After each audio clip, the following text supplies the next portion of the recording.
Boli ste už niekedy žito v sípke? Ak nie, tak to prosím vás napravte.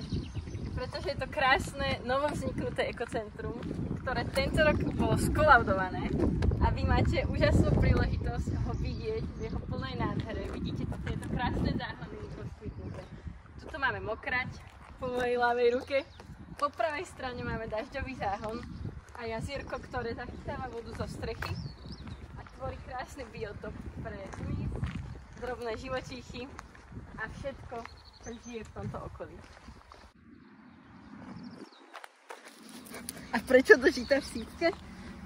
Pretože 2. a 4.8. sa v ňom bude odohrávať permakultúrna konvergencia a čaká vás tu tento nádherný priestor, ktorý je plný života.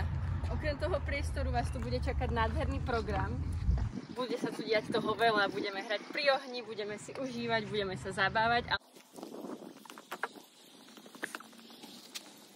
A budeme oslavovať?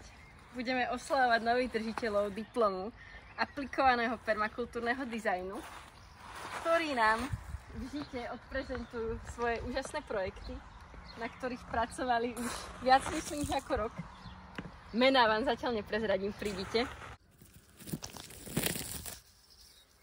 Prečo sme zvolili toto miesto? Nielen preto, že je krásne, ale preto, že sa nachádza na československých hraniciach a my by sme radi znovu obnovili spoluprácu našich organizácií, teda organizácie Permakultura.sk a Permakultura CS.